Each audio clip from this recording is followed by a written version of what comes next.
Hey guys, আসসালামু আলাইকুম। M wax থেকে আপনাদের সবাইকে স্বাগত। বড় মতন আজকে চলে আসলাম আরেকটা নতুন প্রোডাক্ট নিয়ে আপনাদের মাঝে। টয়োটা ডাইনা 5L ইঞ্জিনের start motor, made in Japan, 100% condition. মালের কোয়ালিটি মাশাআল্লাহ অনেক সুন্দর, একদম ফুল ফ্রেশ।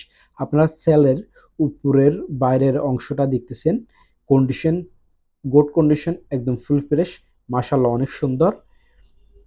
এই সেলটা আমরা ইঞ্জিন থেকে খুলে রাখছি যে ওইরকম প্রোডাক্ট। এটার মধ্যে দুটোই মডেল হয়ে থাকে, একটা বড় সেল, একটা ছোট সেল। এটা ছোট সেল, আপনারা আমাদের কাছে দুটোই অ্যাভেলেবেল পেয়ে যাবেন, ছোটটাও অ্যাভেলেবেল পেয়ে যাবেন, বড়টা অ্যাভেলেবেল পেয়ে যাবেন। আপনাদের কারো থেকে যদি প্রয়োজন হয় আমাদের হোয়াটসঅ্যাপ নাম্বার দেওয়া থাকবে, আপনারা আমাদের হোয়াটসঅ্যাপ নাম্বারে যোগাযোগ করবেন। আপনারা যারা আমাদের ভিডিওটা ফেসবুক পেজ থেকে দেখতেছেন, আপনারা আমাদের পেজটাকে ফলো করবেন। যারা ইউটিউব থেকে দেখতেছেন, আপনারা আমাদের চ্যানেলটাকে সাবস্ক্রাইব করবেন, লাইক করবেন, কমেন্ট করবেন, শেয়ার করবেন। আপনারা সেলের মধ্যে একটা জ্যাক দেখতেছেন, এটা ওয়ারিং এর তারের জ্যাক। আর এখানে একটা স্টিকার দেখতেছেন, টয়োটা লেখা আছে, বিভিন্ন নাম্বার আছে। এই সেলটা 12 ভোল্টের 5L ইঞ্জিনের। এটা ছোট সেল, এটার মধ্যে একটা বড় সেল থাকে, এটা ছোটটা। আপনারা আমাদের কাছে দুটাই অ্যাভেলেবেল পেয়ে যাবেন। কন্ডিশন একদম গুড কন্ডিশন। আর আপনারা যারা নতুন আছেন, যারা ওয়ার্কশপে মধ্যে জয়েন করছেন, নিউ জেনারেশন, আপনারা, আপনার জন্য আজকের এই ভিডিওটা ভেরি ইম্পর্টেন্ট। কারণ এই ভিডিওটা আপনারা দেখার পরে আপনারা বুঝতে পারবেন অরিজিনাল রিকন্ডিশন প্রোডাক্টগুলো কোন কোয়ালিটির থাকে। আপনারা এখন সেলের ফিনিয়ামটা দেখতেছেন, ফিনিয়ামটা একদম ফ্রেশ, কোনো ভাঙা ফাটা নাই। সামনে দুটো কান দেখতেছেন আপনারা, এই কানগুলো গিয়ার বক্সের হাউজিংয়ের সাথে যাই সেলটাকে ফিটিং করবে।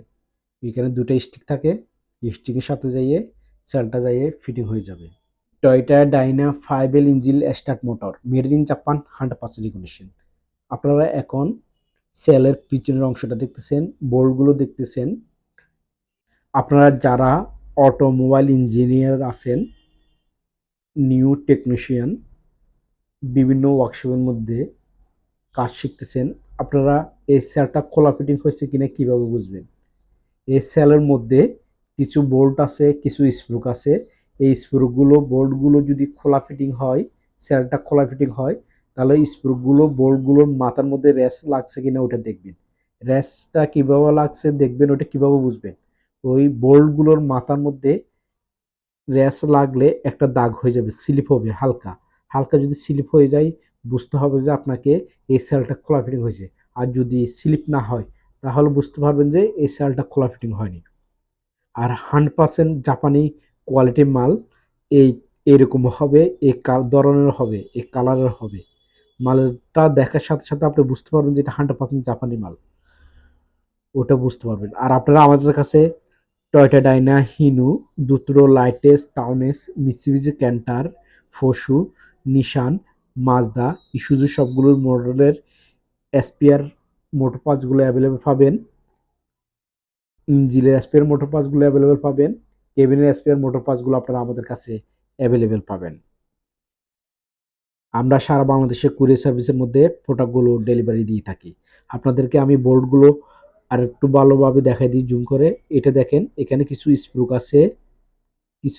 আছে, কিছু বোল্ট আছে। আপনারা দেখতেছেন, এগুলোর মাথার মধ্যে যদি দেখেন যে রেসটা লাগছে, স্লিপ হয়ে গেছে, তাহলে বুঝতে হবে যে আপনাদেরকে এটা খোলা ফিটিং হয়েছে।